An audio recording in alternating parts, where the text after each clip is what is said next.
আমাদের ইউথ গ্রুপের সদস্যরা এবং উন্নয়ন কর্মীরা সবাই মিলে একত্রিত হয়েছে ক্লাইমেট স্ট্রাইক নিয়ে। এবার ক্লাইমেট স্ট্রাইকের প্রতিপাদ্য হচ্ছে ইনফোসিল ফুয়েল। আমাদের উপকূলীয় অঞ্চলে মানুষের প্রাণের দাবি, আমাদের যে জলবায়ু পরিবর্তনের ফলে যে ক্ষতির সম্মুখীন হয়েছে এই সম্মুখীন দূর করার জন্য আমাদের সবাইকে একত্রিতভাবে কাজ করতে হবে এবং আমাদের দাবিকে উচ্চ পর্যায়ে উপস্থাপিত করতে হবে। আজকে এই আয়োজন এই জন্যই আমরা সবাই চাই নবায়নযোগ্য শক্তি ব্যবহার করুক এবং ফসিল ফুয়েলের ব্যবহার কমুক। আমরা সবাই মিলে একত্রিতভাবে কাজ করবো এবং জলবায়ু পরিবর্তনের কুফলগুলো আমরা দূর করতে সবাই মিলে সক্ষম হবো, এই আশাবাদ আমি ব্যক্ত করছি। আমরা এই যে জলবায়ুর যে একটি পরিবর্তন, সেটার কিন্তু প্রভাব আমাদের দিকেই পড়ছে। আমরা বাংলাদেশ সরকারকে দেখেছি যে নবায়নযোগ্য জ্বালানি রেখে তারা অন্যান্য যেগুলো পরিবেশ দূষিত হয় সেরকম বিভিন্ন প্রজেক্ট আমরা সরকারের হাতে বিগত সময় দেখেছি, এখনো নিচ্ছে। এবং এটার প্রভাব কিন্তু আমাদের এই যে আমরা যারা সাধারণ মানুষ রয়েছি আমাদের উপরে এসে পড়ে। আপনারা জানেন যে এই উপকূলীয় অঞ্চলে এখন নদীতে মাছ পাওয়া যাচ্ছে না, গাছে ফল হচ্ছে না, এবং আমাদের যে পরিবেশ সেই পরিবেশের কিন্তু মারাত্মক ঝুঁকিতে আমরা রয়েছি। আমরা ইয়ং জেনারেশনের পক্ষ থেকে আমরা যারা উন্নত রাষ্ট্র রয়েছে, সরকার রয়েছে, এদের মাধ্যমে আমরা দাবি জানাতে চাই যে নবায়নযোগ্য জ্বালানি সেটার ব্যবস্থা করা হোক। যেখানে উন্নত রাষ্ট্র নবায়নযোগ্য জ্বালানির দিকে ঝুঁকছে সেখানে আমাদের কিন্তু সম্পূর্ণ বিপরীত।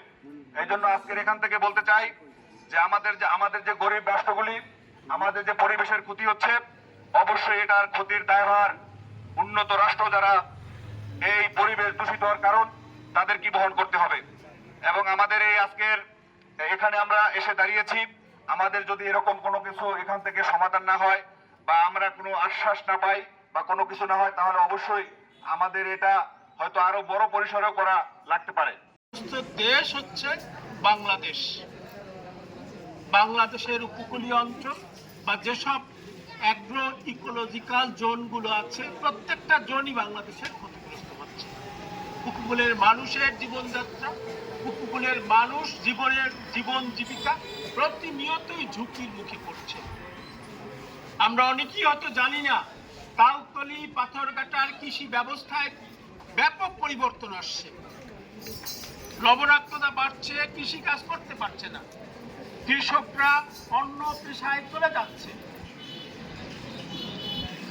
জলবায়ু পরিবর্তনের ফলে সাগরে ঘন ঘন সিগন্যাল হচ্ছে, সাইক্লোনের ফ্রিকোয়েন্সি বাড়ছে, ভয়াবহতা বাড়ছে, জেলেরা মাছ ধরতে যেতে পারছে না, তাদের জীবন জীবিকায়ও একটা বিরূপ প্রভাব পড়ছে।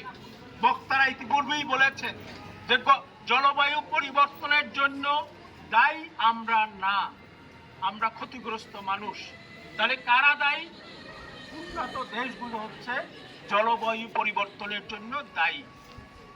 আমরা গত বছরের জলবায়ু সম্মেলনেও এই দাবিটা তুলেছিলাম। বিগত 10 বছর ধরে এই দাবিটা আমরা তুলে ধরে আসছি, বাংলাদেশ সহ বিশ্বের ছোট ছোট দেশগুলো। কিন্তু আন্তর্জাতিক বিশ্ব বা উন্নত দেশগুলো সেই দাবি উপেক্ষা করছে।